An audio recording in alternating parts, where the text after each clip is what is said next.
Welcome back to the Company of the Cat. Hi. Today I want to talk about salt and its significance in A Song of Ice and Fire. I want to talk mostly about the wall and about how salt is definitely a tool that would help during the long night in general. I have already delved into it in some of my videos because where there are Ironborn, there is salt, and it is known that I do have quite a lot of Ironborn videos in this channel. If you enjoy my content, don't forget to like and subscribe if you haven't already. And without further ado, let's go. Salt in real life has held significant cultural, economic, and religious importance throughout history for several reasons, and in many mythologies and folklore around the world, it often carries symbolic and mystical significance as well. Before the advent of refrigeration, salt was a crucial preservative for food. It helped prevent the spoilage of meat and fish, allowing people to store these items for a longer time and transport them over long distances. In various ancient cultures, salt was a valuable commodity and was sometimes used as a currency as well, thus the word salary. It played a role in trade and commerce, contributing to the wealth of certain regions. Salt enhances the flavor of food, making it more palatable. Its ability to improve taste has contributed to its widespread use in culinary practices across different cultures. Salt has been recognized for its medical properties in various cultures. It was used to treat wounds, and saline solutions were employed for various health purposes and still are. Offering salt to guests is a gesture of hospitality in many cultures. It is seen as a way to ensure the well-being of visitors and to strengthen the bonds of friendship, an idea that Martin incorporated in the novels as well. Salt was sometimes used in some cultures as part of the ritual of forming agreements, pacts, and covenants. The act of sharing salt symbolized the binding nature of the commitment being made. In many cultures, salt is believed to have protective properties against evil spirits. Spreading salt around the perimeter of a space or using it in rituals is thought to create a barrier that wards off malevolent forces. In some places, salt sprinkled in doorways and windows to prevent evil spirits from entering the house. Salt was commonly associated with purification and cleansing rituals in many religions and cultures. It is believed to have the power to purify spaces, objects, and even individuals. Salt water was often also used in rituals to cleanse and purify. Even the idea of holy water most likely came from this, and in the beginning it was about salt water since it is a good solution for aiding healing. Salt has been used as an offering to deities in various religious practices. Its purity and association with preservation make it a symbol of sincerity and devotion in offerings. In some creation myths, salt plays also a role in the formation of the world or humanity, and because of all this, salt was often considered a magical substance in folklore possessing mystical qualities. In the book, salt is also very important, like it is in real life. The Ironborn obviously think of it as holy, and they believe seawater purifies, and their priests even drink it to strengthen their faith. The salt made his eyes burn. Until it was all he could do not to cry out, he could taste the ocean on his lips. "Let Theon your servant be born again from the sea as you were," Aaron Greyjoy intoned. "Bless him with salt, bless him with stone, bless him with steel." "Nephew, do you still know your words?" "What is dead may never die," Theon said, remembering. "What is dead may never die," his uncle echoed, "but rises again harder and stronger. Stand." Theon stood, blinking back tears from the salt in his eyes. If he were 10 days in the waters, he'd be dead or mad from drinking seawater. Salt water was holy. Aaron Damphair and other priests might bless men with it and swallow a mouthful or two from time to time to strengthen their faith, but no mortal man could drink of the deep sea for days at a time and hope to live. "You claim to be a sorcerer?" Victarion asked the prisoner. "We came from the sea, and to the sea we must return. Open your mouth and drink deep of God's blessing. Fill your lungs with water that you may die and be reborn. It does no good to fight." Salt occupies a central place in the lore of the Ironborn religion. They worship the sea because it is salty. They even say salt sea instead of just sea very often, and they bless with salt. The salt is what burns their eyes and helps them see. The salt is the purifying agent, the holy element, the component that strengthens the religion and faith. Salt is also one of the very few things people say they have in their blood, along with fire, ice and cold, wolf blood and dragon blood. We see it obviously in the Ironborn's blood, but in House of the Dragon, they put a very similar saying in some Velaryon sons as well. "You're wrong. Ned Stark was my gaoler, but my blood is still salt and iron." True Ironborn had salt water in their veins, the priest of the drowned god proclaimed. The black-blooded horse were false kings, ungodly usurpers who must be cast down. Though their mother will not return from the voyage, they will remain bound together in blood. Salt curses through the Velaryon blood. Ours runs thick, our runs true, and our must never thin. In the case of the Starks and the Targaryens, these elements in their blood point to a magical bloodline, and considering we have many weird sea-related things that are heavily linked to salt, it would not be a reach to assume that the magical abilities akin to fire and ice, in their situations, are because of the salt, something that both the Ironborn passages and that Velaryon funeral chants reveal. Salt is what makes their blood unique and true. We of course have the ancient salt and bread custom. The custom of serving bread and salt to guests is a recurring reference in the books. It is a welcome ritual that serves not only as a Westerosi tradition of hospitality, but also as a formal assurance of guest right, a sacred bond of trust and honor guaranteeing that nobody in attendance, hosts and guests alike, shall be harmed. Violating the guest right is widely considered among the most atrocious moral crimes. My lord, some food would be most welcome. We have ridden many leagues in the rain. Food, huh? A loaf of bread, a bite of cheese, mayhaps a sausage, some wine to wash it down, and salt. Bread and salt. Of course, of course. My guests, my honored guests, be welcome beneath my roof and at my table. We thank you for your hospitality, my lord. Once I had eaten at his board, I was protected by guest right. The laws of hospitality are as old as the firstman, and sacred as a heart tree. Here you are my guests, and safe from my harm at my hands. This night, at least. This custom is also a real-life one in the Middle East, the Balkans, and in Nordic, Slavic, and Baltic countries. The bread is chosen because it is a staple food. In many cultures, bread is a metaphor for basic necessities and living conditions. Salt is used because it signifies permanence, loyalty, durability, fidelity, usefulness, value, and purification. In the novels, it seems like it is used for the same reasons, considering that the custom is presented pretty much identical to how it happens in real life. The salt in this equation is the one that makes the pact significant, pure, and valuable. The loyalty and the permanence of this relationship between guest and host is signified by the salt. And considering how sacred they hold this custom in the north, I wouldn't find it weird if magic was involved, or the heart trees were involved to make sure that these pacts remain unbroken, remain pure and true. The salt is the one that binds them. Thus, in many places around the world, it was considered bad luck if salt was spilled on the table.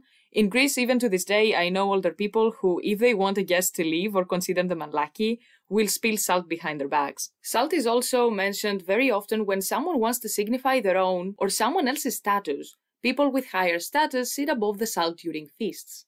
I don't know how, she said miserably.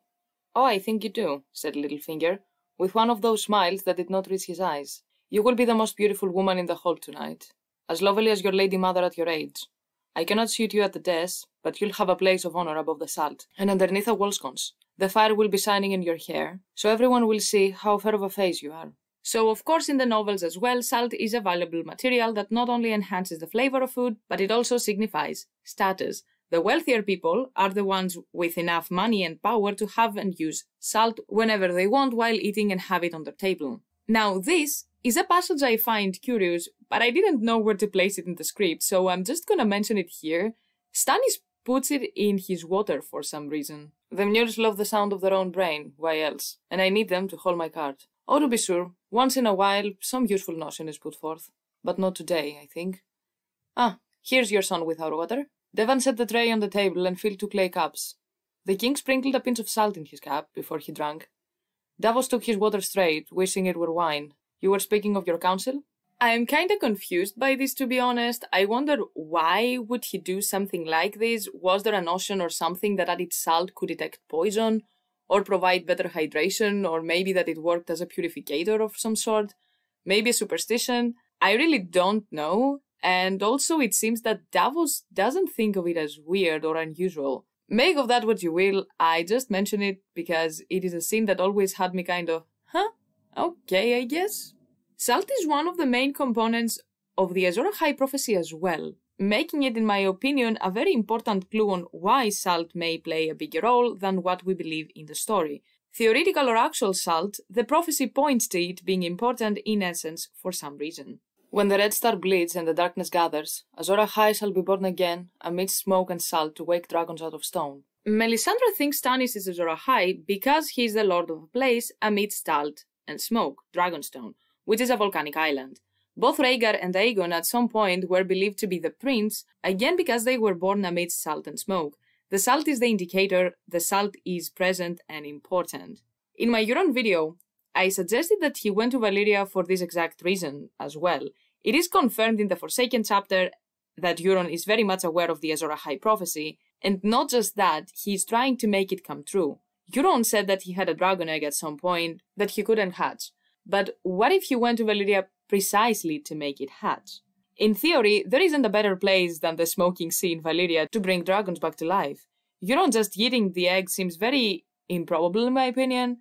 Other people say he sold it to take the horn and his armor and he never went to Valyria, but he has been to Valyria. George Martin has confirmed it in a fan meeting. There is no dispute there. What if he went to Valyria so he could hatch the egg amidst salt and smoke? But it didn't work. That would explain why he would try to go there in the first place, plus the treasures that he claimed were found there. In Daenerys' case, the salt is mostly symbolic and not 100% literal. There were tears, like in Rhaegar's case, as Maester Aemon informed us, but she also hatched the eggs in the Dothraki Sea, which isn't a literal sea, at least not anymore. We of course have her own birth as well. She was born on Dragonstone, which, as Mel said, is the place amidst salt and smoke. Also, dragons seem to have a good relationship with the sea.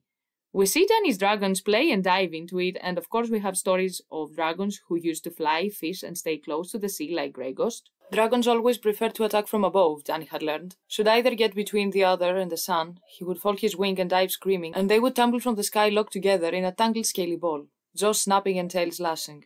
The first time they had done it, she feared that they meant to kill each other, but it was only a sport. No sooner would they splash into the sea, than they would break apart and rise again, shrieking and hissing, the salt water steaming of them, as their wings clawed at the air. Grey Ghost dwelled in a smoking vent high on eastern side of Dragonmount, preferred fish, and watched most of glimpse flying low over the narrow sea, snatching prey from the waters, a pale grey-white beast the colour of morning mist. He was a notably shy dragon who avoided men at their works for years at a time.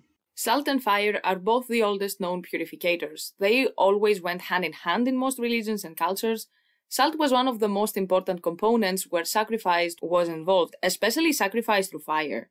From ancient civilizations like Persians, Greeks, and Hindus and Japanese to religions like Christianity and other Abrahamic religions, where we see salt and light, one of the main teachings of Jesus on morality and discipleship. Mark 9:49 speaks about the salting of the condemned, which is a rhetorical device indicating the severity of the punishment.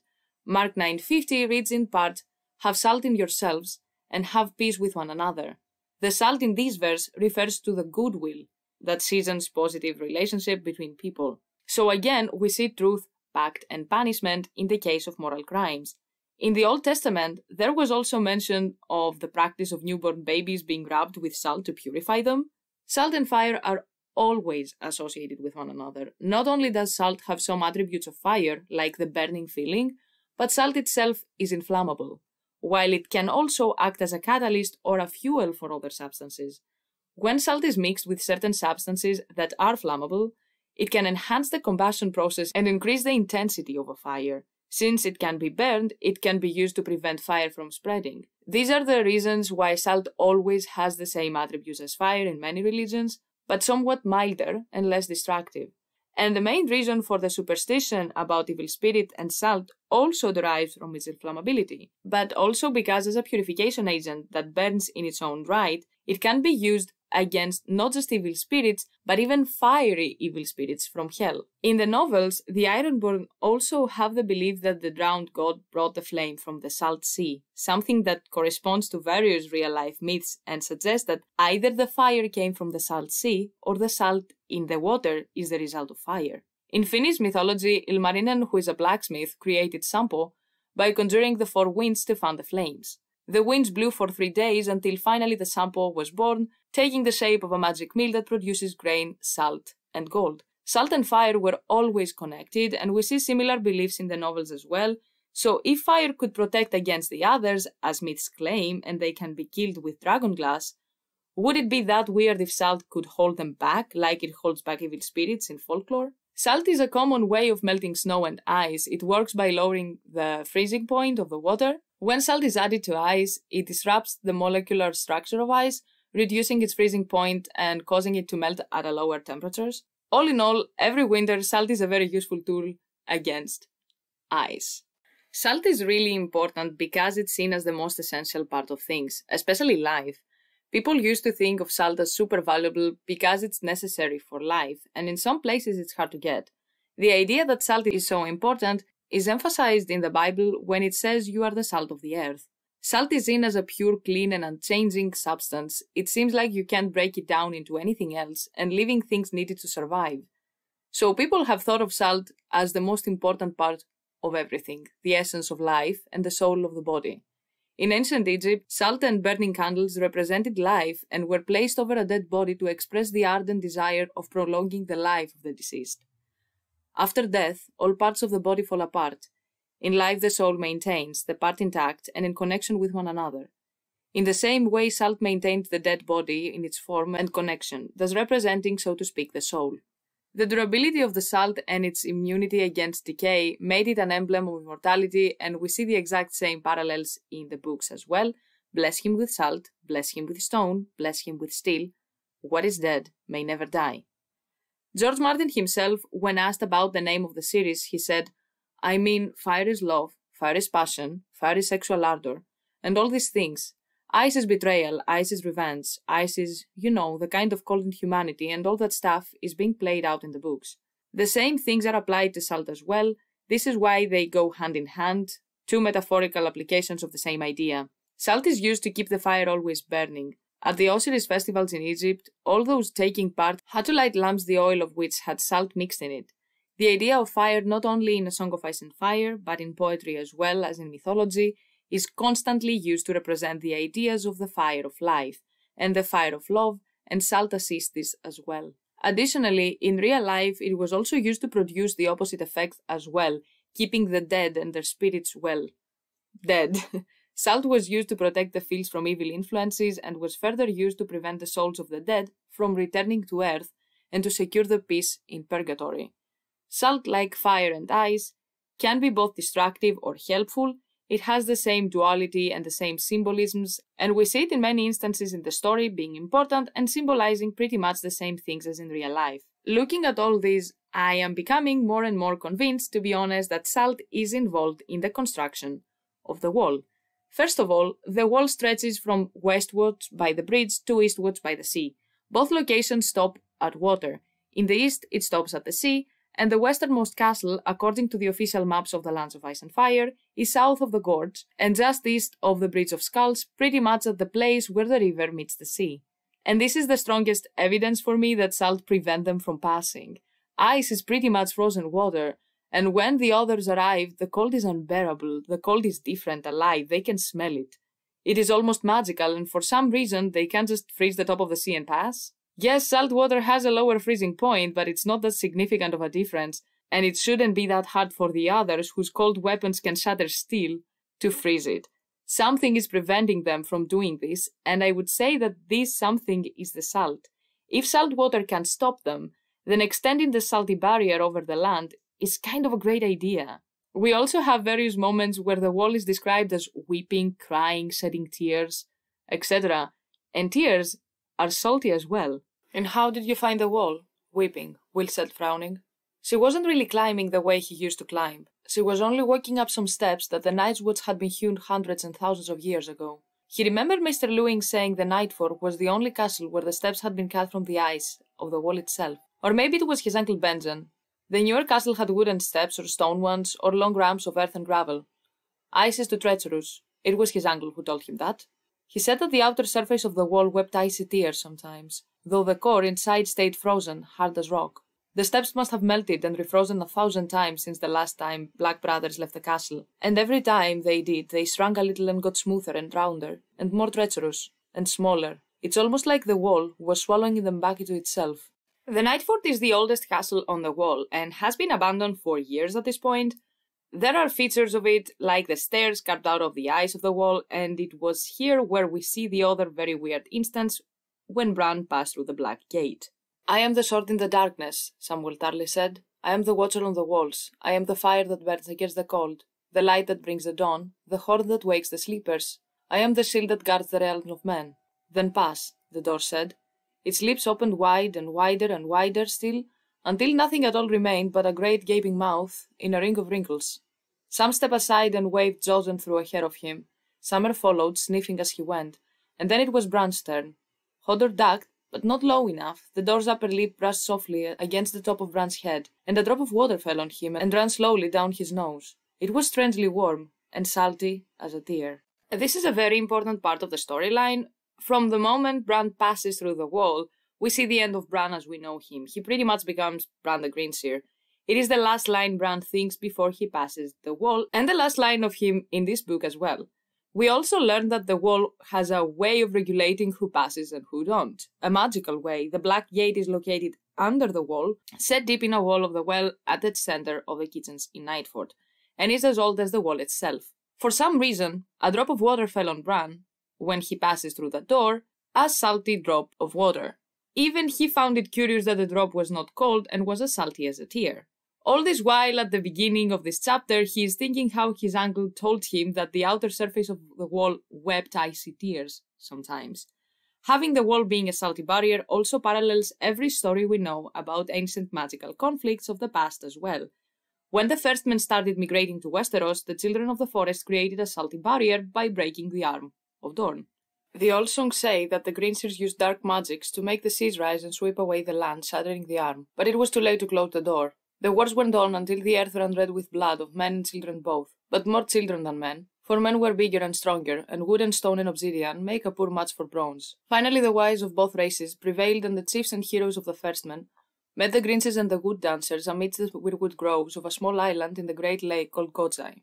A similar situation was the one at the neck as well. A small slave people, some say they are small in stature because they intermarried with the children of the forest, but more likely it results from inadequate nourishment, from grains do not nourish amidst the fens and swamps and salt marshes of the neck, and the Cranogmen subsist largely upon a diet of fish, frogs, and lizards. They are quite secretive, preferring to keep to themselves. Legend says that the great floods that broke the land bridge that is now the broken arm and made the neck a swamp were the work of Greenseers, who gathered at Moat Cailin to work dark magic. It would be on par with these two barriers, if indeed the wall is also a salty barrier created by magic. These two events also happened because the children of the forest used the Hammer of the Waters according to myths and legends. I have said it before in my horn video, but it makes sense for the Hammer of the Waters to be a horn, actually. In the first video I made for this channel about Garth, I talked about how horns and antlers, virility, fertility, and trees are all associated with gods like Cernunnos and Pan, and in the A Song of Ice and Fire universe with Garth and characters like him. Storm, thunder, and sky gods are the direct evolution of these forest fertility deities, and they have as symbols hammers and thunderbolts. In our story, characters with horns and antlers are also always associated with hammers. Robert was like a horned god with a hammer in his youth. Tormund is known as a horn blower, but also as a thunderfist, with hands as big as hammers. The Good Brothers are known for being horn blowers, and their sigil also depicts a war horn, and their main castle is called Hammerhorn. We see a constant connection between horns and hammers, and in the fandom I have seen a few people suggest that the Hammer of the Waters was a horn, and I believe that too. The parallels are way too many and all over the books for that not to be the case. We also have this line from the Word Book: even if we accept that the old gods broke the arm of Dorne with the Hammer of the Waters, as the legends claim, the Greenseers sang the song too late. We see a connection between magic, sound, and hammers, most specifically the Hammer of the Waters. In our story, we do have a horn that is associated with the wall. We know that the Horn of Winter, also known as the Horn of Yoramun, is a legendary magical horn, and thousands of years ago Yoramun, a king beyond the wall, supposedly blew the horn and woke giants from the earth. The free folk believe that blowing the horn can bring down the wall. The horn is called Horn of Winter, and we already have another magical horn, one linked to fire, the Dragonbinder.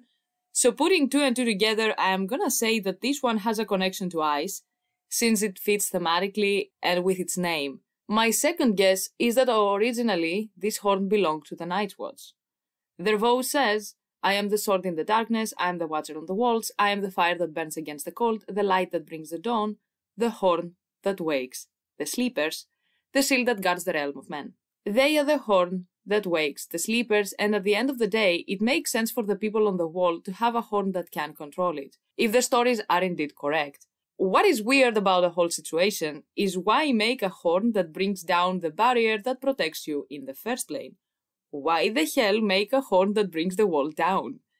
There is the army of the dead beyond the wall, and generally nobody seems to know when the others will come knocking. Why bring it down? Except if it isn't just for bringing down the wall, but also for raising it up. The horn's name is the Horn of Winter, so it is used in winter and most likely has ice magic powers. But if it is to be used in winter as the name suggests, why bring the wall down? It doesn't make sense. They say they are the shield that protects the realm of men, they're guarding the wall, and at the same time they are the horn that wakes the sleepers. So it makes sense to bring the wall up, not down. The horn part of the vow is the one that you need to say to the Black Gate so you can pass. It is an important part. The Black Gate is a subterranean door and is useful when it is dangerous to walk on the surface, so when the others are very active, aka during the long night, when the magical wall needs to be up. The horn wakes the sleepers. Other stories say that it wakes giants from the earth, and some say that it can control the wall and bring it down. The wall looks like a giant rising from the earth. The horn wakes something strong in some stories, and it can also control something at the wall as well in others. So I think the horn was made to raise the wall. It controls the wall, and depending on the intention of the blower, it can bring it up or down. Behind them rose the wall, immense, forbidding, frigid, a crawl with builders pushing up a switchback stair to join the remnants of the old. Here though the top of the wall loomed 800 feet above the forest floor, a good third of the height was earth and stone rather than ice. The slope was too steep for their horses, almost as difficult a scramble as the face of the firstman, but still vastly easier to ascend than the sheer vertical face of the wall itself. The wall goes very deep into the earth. The Black Gate is inside a well that goes even deeper, and the gate seems like it is controlling who can pass. Its foundations apparently are also woven into the foundations of the wall. The wall is more than just ice and stone, he said. There are spells woven into it, old ones, and strong. He cannot pass beyond the wall. I have dreamed of your wall, Jon Snow. Great was the lord that raised it, and great the spells locked beneath its eyes. We walk beneath one of the hinges of the earth. And of course, when George Martin was asked about the construction of the wall and how it is impossible to be just ice, etc., he answered, yes, the wall was much smaller when first raised. It took hundreds of years to complete and thousands to reach its present height. But one thing I will say, for what it's worth, more than ice went into the raising of the wall.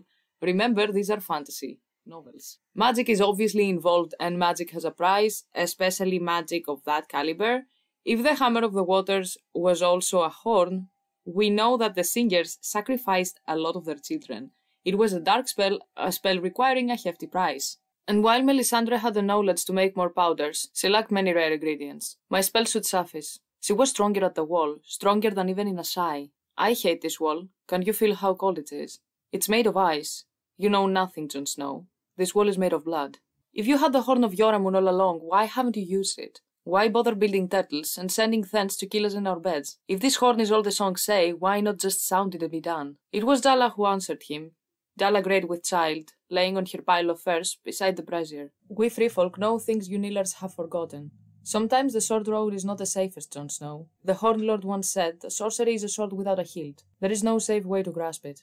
The Horn Lord was a king beyond the wall long ago who attacked the north. He allegedly used magic to pass south of the wall. Given his name and the fact that he used magic to pass it, I would say that he probably did have the Horn of Winter. Maybe he used it, probably not, but from the stories I would say that he at least had it in his possession. Because I really do not know how to explain my idea gradually, I'm gonna say what I think happened and explain why I think that afterward. From what we see in the series, the others cannot pass the sea. So they made the Horn of Winter similar to the Hammer of the Waters, but instead of raising the sea and drowning the land, they raised a wall of seawater and froze it into place with magic. I know, the hell are you talking about, but stay with me, I will explain my thought process. According to legend, the wall was built by Brandon the Builder with the assistance of the Children of the Forest and the Giants, and it is reinforced with ancient spells and sorcery. If the singers were involved, then obviously the magic must have been similar to some extent to what we know the children could do. The other event we know was important, and heavy magic was involved, was the Hammer of the Waters. If the hammer was actually a horn, and the Horn of Winter was created similarly, with the help of the children, it must work kinda similarly, and the Hammer of the Waters controlled the waters. The old songs say that the Greenseers used dark magic to make the seas rise and sweep away the land, shattering the arm, but it was too late to close the door.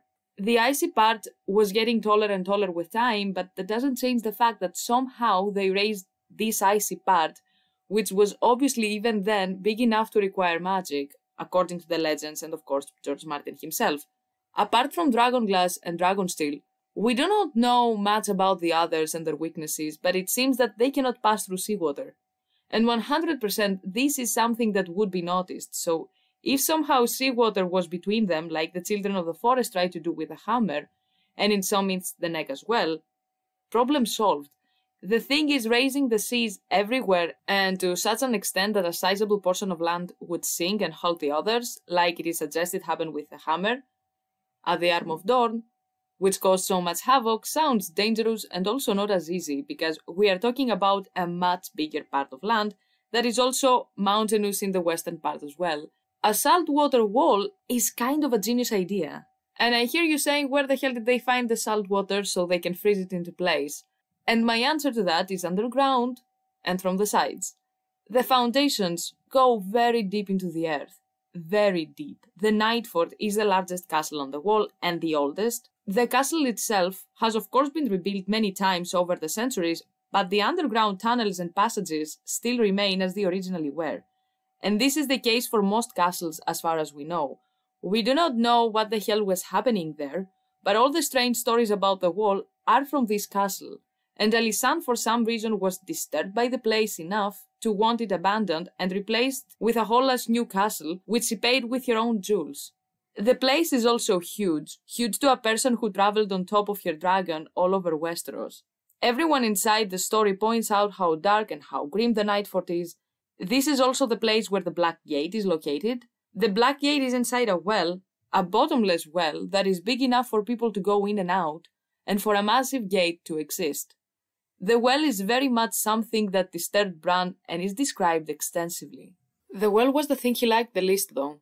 It was a good well fit across all stone, with steps built into its side, circling down and down into darkness. The walls were damp and covered with nitre, but none of them could see the water at the bottom, not even Mira with her sharp hunter's eyes. Maybe it hasn't have a bottom, Bran said uncertainly. Hodor peered over the knee-high lip at the well and said Hodor. The word echoed down the well. Hodor, Hodor, Hodor, Hodor. Fainter and fainter. Hodor, Hodor, Hodor, Hodor. Until it was less than a whisper. Hodor looked startled, then he laughed and bent to scoop a broken piece of slate off the floor. Hodor, don't, said Bran, but too late. Hodor tossed the slate over the edge. You shouldn't have done that. You don't know what's down there. You might have heard something, or woken something up. Hodor looked at him innocently. Hodor? Far, far, far below, they heard the sound of the stone found water. It wasn't a splash. Not truly. It was more of a gulp, as if whatever was below had opened a quivering yelled mouth to swallow Hodor's stone. Faint echo travelled up the well, and for a moment Brad thought he heard something moving, thrashing about in the water. Maybe we shouldn't stay here, he said uneasily. By the well, asked Mira, or in the Night Fort? Yes, said Bran. He could almost hear the ghostly sentinels calling to each other atop the wall and winding the ghostly war horns. Pale moonlight slanted down through the hole in the dome, painting the branches of the weirwood as they strained up toward the roof. It looked as if the tree was trying to catch the moon and drag it down into the well. Old gods, Bran prayed, if you hear me, don't set a dream tonight. Or if you do, make it a good dream. I'll go first, I know the way. Some hesitated at the top. There's just so many steps, he sighed before he started down. Jojen followed, then Summer, then Hodor with Bran riding on his back. Mira took the rear, with her spear and net in hand. It was a long way down.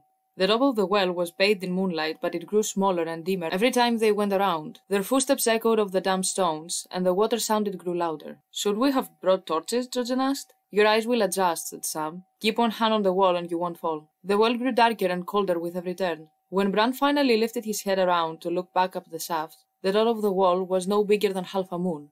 Hodor, Hodor whispered. Hodor, Hodor, Hodor, Hodor, Hodor, the well whispered back. The water sound were close, but when Bran peered down, he saw only blackness. And at the end of the scene, we have of course the salty as a tear line. We already know that underneath there are countless tunnels and caves and passages, and all of them go very deep, and according to Leaf, they lead to a sunless sea. You know nothing, Jon Snow. It went on and on and on.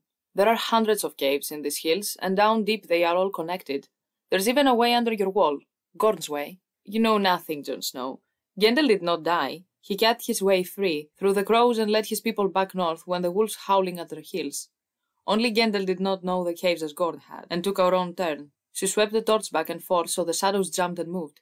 Deeper he went, and deeper, and when he tried to turn back, the ways that seemed familiar ended in stone rather than sky. Soon his torches began to fail, one by one, till finally there were naught but dark. Gendel's folk were never seen again, but on a still night you can hear the children's children sobbing under their heels, still looking for the way up. The caves were timeless, vast, silent. They were home to more than 60 living singers and the bones of 1,000 dead, and extended far below the hollow hill. Men should not go wandering in this place, Leaf warned them. The river you hear is swift and black, and flows down and down to a sunless sea.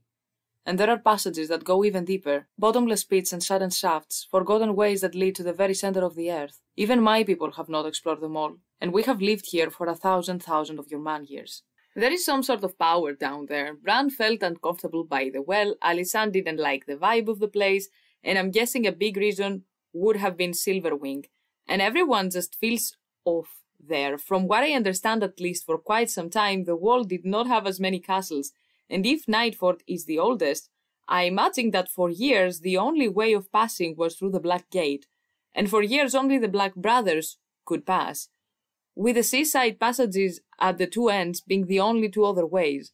So most likely the Nightfort does have the biggest, and from what we see, the deepest opening to whatever exists underground. The thing that is sure is that underneath there is a sunless sea that could easily provide the water they would need for a construction like the wall. The Weirwoods also look like they take power from whatever water source is there underneath. They themselves don't look like the power source, they seem like they are a way of connecting with the source. The strongest trees are rooted in the dark places of the earth. Wisdom deep, as the roots of ancient trees. These quotes hint that the deeper the root, the more powerful the tree, meaning they are closer to their power source. But even without these quotes, it makes sense for the power that the trees used to come from underneath, since the roots perform the majority of the vital functions of a tree and they absorb, store, and transport all the essentials. Plus, the root system anchors the above-the-ground part of the tree.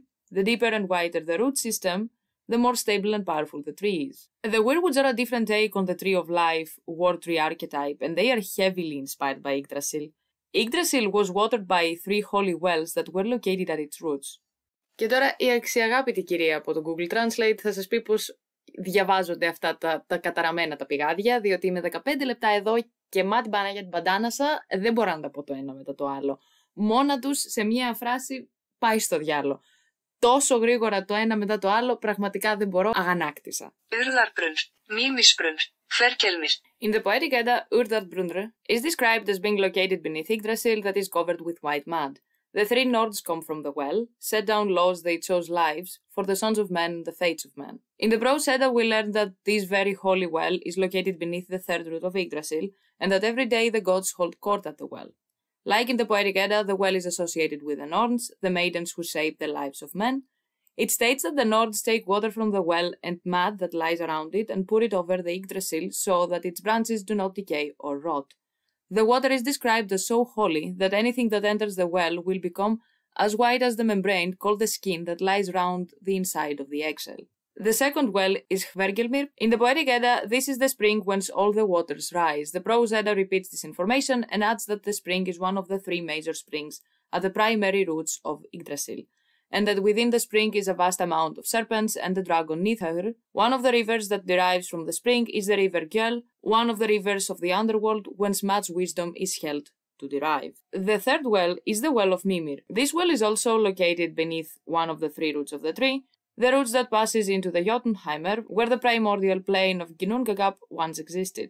Ginnungagap, or sometimes referred as the Yawning Void, is the primordial magical void in Norse mythology. The Yawning Void, which faced towards the northern quarters, became filled with heaviness and masses of ice and rime, and from within drizzling rain and gusts, but the southern part of the Yawning Void was lightened by those sparks and glowing masses which flew out of Muspelheim. In the Veluspa, a supernaturally long-lived Velva, who was raised by Jotnar, tells the story of how Odin and his 2 brothers created the world from Ginnungagap. Scandinavian cartographers from the early 15th century attempted to localize or identify it as a real geographic location from which the creation myth derived, and in the 17th century the name Ginnungagap has been used to refer to a narrow body of water. Since George Martin is a big fan of comics, and the whole subterranean concept is taken from the Fantastic Four, I want to add that Ginnungagap is featured in the Marvel Universe, as a void that existed before the formation of the world. It's the place where the entities such as the Elder Gods, Frost Giants, Fire Demons, and Nyx were from. Prose Edda relates that the water of the well of Mimir contains much wisdom and that Odin sacrificed one of his eyes to the well in exchange for a drink. In some iterations, the well of Mimir is associated with the Gjallarhorn as well. Using Gjallarhorn, Heimdall drinks from the well and asks himself wise. Gjallarhorn will herald the beginning of Ragnarok, and its sound will be heard in all corners of the world. I have talked before about Mimisbrundr, and the idea of blindness in exchange of knowledge is something that we see in A Song of Ice and Fire a lot. Arya became blind, but at the same time she started to skin change while awake and not just in Nymeria. Bloodraven has a root in the place his eye once was, and when people go to all these underground mazes, they go crazy from the stuff they see. Thus they need to go in there blindfolded or at least not look. Boaz, also called the Blind God, is a deity that was once worshipped in the Valyrian Freehold. His followers settled at the main Isle of Lorath. Their priests were eyeless hoods because they believed that only in darkness their third eye will open, allowing them to see the higher truths of creation that lay concealed behind the illusions of the material world. The whole idea of the underground rivers, close to the roots of the Weirwoods that Leaf is talking about, which empty into a sunless, bottomless sea, where the very center of the earth is, aligns with the Norse cosmology. And considering the quotes from Brynden about the strongest trees being the ones where the roots reach the deepest, and how uncomfortable the bottomless places in Bloodraven's cave and in the Nightfort as well make people, I think that this Sunless Sea is connected to the power source, the core of magic in Planetos. Additionally, we see a parallel with the horn that will herald the beginning of the apocalypse, making the similarities quite apparent. The horn's name in our story suggests that they used it in winter, and there is no better way to herald the arrival of winter than raising a huge wall that protects the realms of men from the others, and that also can be brought down when it is once again safe. Because realistically, I don't believe that the wall was supposed to stay up forever. The wildlings really do not like the wall, and not just because it confines them, they believe that the magic woven into the wall isn't safe, that it's built of blood, and considering how off people feel in certain places like the Nightfort, and how Mel says the power at the wall is even stronger than that of fucking Asai, I would say they are not wrong. The wall is blocking every magical connection. Jon couldn't feel Ghost when they were on opposite sides of the wall. The others and the Wights cannot pass, but neither can dragons. About dragons, the only thing we know they really do not enjoy is cold and ice. Vermax became ill-tempered when in proximity to snow, ice, and cold. We know from Septon Barth that when Arya Targaryen was lowered into the tub of ice, slimy and unspeakable things making horrible sounds emerged from under her skin, one as long as his arm. But the creatures of heat and fire died from the cold of the ice, and of course Silverwing wouldn't pass the wall. Alysanne noted that the dragon does not like this wall, and would hiss and snap at every chilly gust of wind coming down from the wall. Alysanne attempted on 3 occasions to fly Silverwing north beyond the wall, but the dragon refused and veered south every time, something that really troubled Alysanne considering the dragon had never refused her commands previously. So I would say that considering the reaction of the dragons and the fact that the wall is made of ice magic is involved. I know, revolutionary idea. The idea that the Long Night and the conflict between the others and the humans ended with a pact is one that has circulated the fandom for years, and I think that this is the case as well. The others are not an enemy you can beat. Even symbolically, the others represent something that humans cannot beat. Death. Death and moving of seasons are things that humans cannot beat, they just have to make peace with. Death is inevitable, death is necessary, like winter is.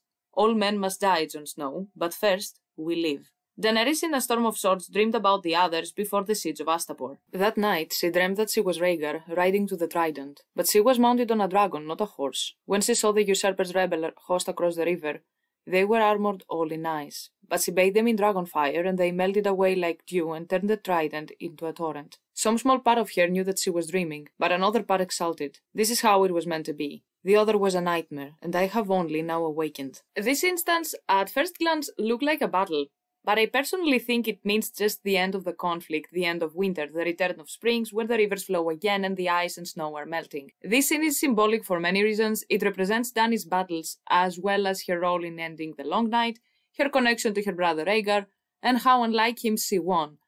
But most importantly, the place where this scene takes place, the Trident.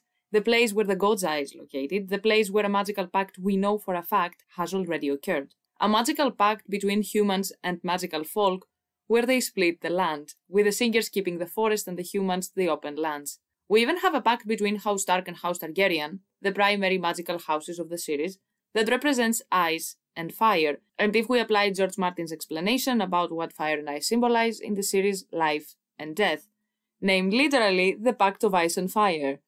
There was never a war between the two, and even if a conflict arises, there is no way there would be a winner. And let's not forget that the series is called A Song of Ice and Fire. A song is music, and music needs harmony. Yes, it can exist without it, but harmony adds depth, emotion, and richness. It's the salt of the music. Τι λέω πάλι ρουφιάνα γαμότο μου, tie it in. If indeed something like that happened, meaning a pact, then many things in the story kinda make sense. First of all, the existence of the wall in the first place is reminiscent of the splitting of the lands. Above the wall we have the lands of Always Winter, and under it the realms of men. The main issue with the wall for the wildlings is the fact that they split the lands, and people couldn't move freely wherever they wanted. The free folk believed that the gods made the earth for all men to share, and when the kings came with their crowns and their steel swords, they stole it by claim. It was all theirs and theirs alone. If after the pact the people south of the wall had to follow the social hierarchy and customs already established, then obviously there would be people who wouldn't want that. Add the fact that many of the free folk we have seen are way more cautious with magic, and maybe were not cool with the pact in the first place. I know humans, I have met humans, I had a boyfriend who was a human before, and I can guarantee that humans would never agree with each other 100%. Some people surely said, no, I don't vibe with this pact. Ygritte said that the wall is made of blood, and when Jon asked Dalla, why didn't you use the horn if you had it, she answered that the faster road isn't always the safest, and that magic is not a game. People over the wall might be more open to some kinds of magic, but are also way more wary of it. Secondly, it explains why the wall is made of ice. If both parties took part in the construction of the wall, it makes sense for both parties to contribute to the magic involved.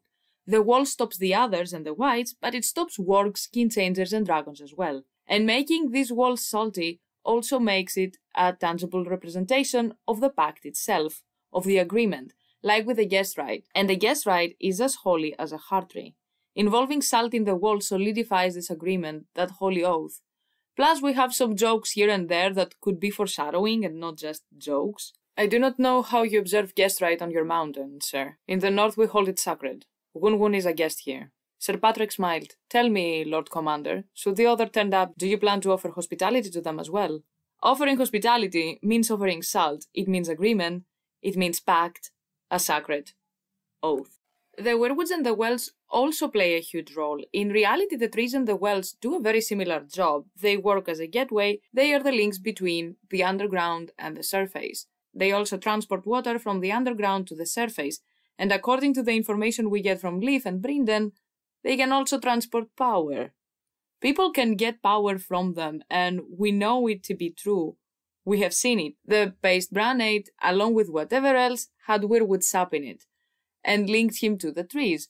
People can be tied to these trees that help them gain power, help them fly, and these trees have their roots in this sunless sea. I think that blowing the horn causes the trees and the wells to conduct water from the abyss Leaf was talking about, and freeze it into place. After all, a Weirwood controls who passes and who doesn't, and this Weirwood is inside a well. They are literally the gate, the passageway from one realm to another. Not only everyone's magic is involved if this is the case, but the wall is directly connected to whatever magical core is there underground, and explains why the Hell people feel so uncomfortable there, and why the magic is stronger than in Asai. The wall being the result of a pact explains the others' behavior so far. Yes, they have killed some people, and the dead do not stay dead either, but if they really wanted to attack and kill them and have them in their army, they could have done that already. But they haven't. Even Tormund commented that they didn't directly attack them. For some reason, they do not attack them, at least for the time being. Did they trouble you on your way south? They never came in force, if that's your meaning. They were with us all the same, nimbling at our edges. We lost more outriders than I cared to think about, and it was worth your life to fail behind or wander off.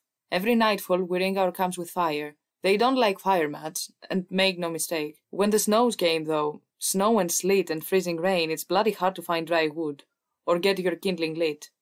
And the cold, Some nights our fires just seem to shiver up and die. Nights like that, you always find some dead come the morning, lest they find you first. Something more is going on with the others, and if there is a pact still in effect, then it makes sense that they do not kill people and just try to herd them south. Another race involved in the building of the wall are the giants. We are told that giants help with its building and that blowing the horn would wake giants from the earth. About the latter part, I think it is very much symbolic, or it remains as a phrase because the horn wakes something very powerful. It doesn't necessarily mean literal giants. Considering the other story we know is about bringing the wall down, being involved with the construction, though, is something that I could see happening. But again, I doubt that every single giant agreed. Giants in the story are always associated with stone and mazes and underground constructions. The mazes in Lorath and the stone giants in Essos are only some examples. Thus, I can see them helping with the underground, considering that the giants seem to choose to live inside caves, underneath trees and caverns. We know about giants in the caves at the Westerlands, and since their eyesight is so poor but have an extremely good smell, they might have been living in the dark, but unlike the singers who adapted to see in darker spaces, they adapted to not need their sight as much. The reason I don't see all giants being okay with helping is the song Last of the Giants, where we see the lyric, "Oh, the small folk have stolen my forest, they've stolen my rivers and hills, and they've built a great wall through my valleys." That being said, some might have helped. The horn the free folk found was from a giant's grave. Even if the horn was not the real one, we still have a connection with a huge horn that could pass as a magical one, the giants and the wall. Additionally, the description we get of some of the dead giants during the battle at the wall is very graphic and describes the wall ready to crush them. 3 more giants lay outside, half buried beneath stone and slash and hardened pits. He could see where the fire had melted the wall, where great strips of ice had come slowing off in the heat to shatter on the blackened ground. He looked up and where they'd come from. When you stand here, it seems immense, as if it were about to crush you. So maybe the giants did help, but many were killed in the process. Maybe they were giants among the sacrifices for the spells, considering that we know that the wall is made of blood, that blowing magical horns require sacrifices, and the hammer of the waters was so powerful and dark that the children of the forest sacrificed even their kids. Pretty much, this is my idea about the wall. It was the result of a pact, it was raised by the Horn of Winter, and the icy part is saltwater from the Sunless sea located under the Weirwoods that was siphoned using all these bottomless wells and the trees. I imagine the stones at the foundation of the wall are also enchanted to support the wall and to better the protection, because let's not forget the old gods are the gods of forest, stream, and stone. And we have already seen stony places being protected by sorcery, with Bran's Cave and Storm's End being the most eye-catching ones. Wights cannot enter the cave, and Mel said that the Shadow Baby couldn't pass Storm's End's walls. Before the end of this video, which I feel like it's gonna last an eternity and a day at this point, I want to add some more stuff about salt in general. Could salt prevent corpses from rising?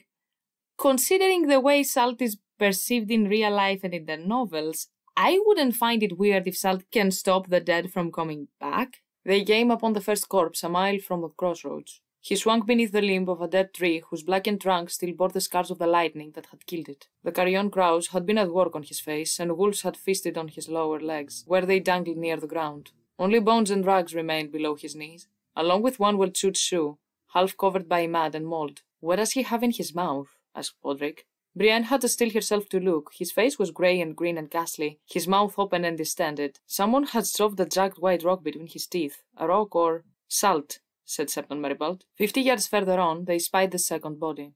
In this scene, Brienne comes upon the corpses of the men responsible for the atrocities at the town of Saltpans. The men were killed by the Brotherhood Without Banners, which is now led by Lady Stoneheart. I put this forth mostly as a speculation that if salt has some sort of power, like obsidian and other natural materials possesses in the story, this scene paints a very interesting image.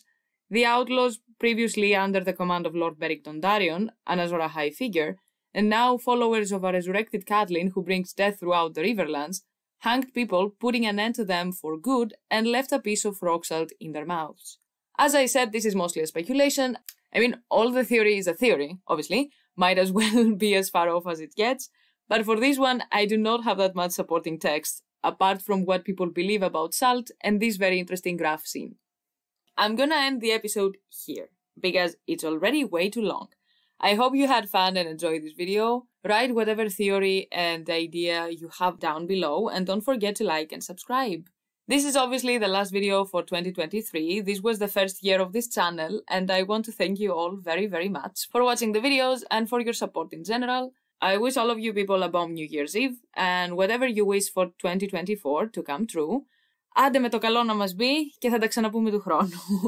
Happy early New Year and see you in the next upload. Bye!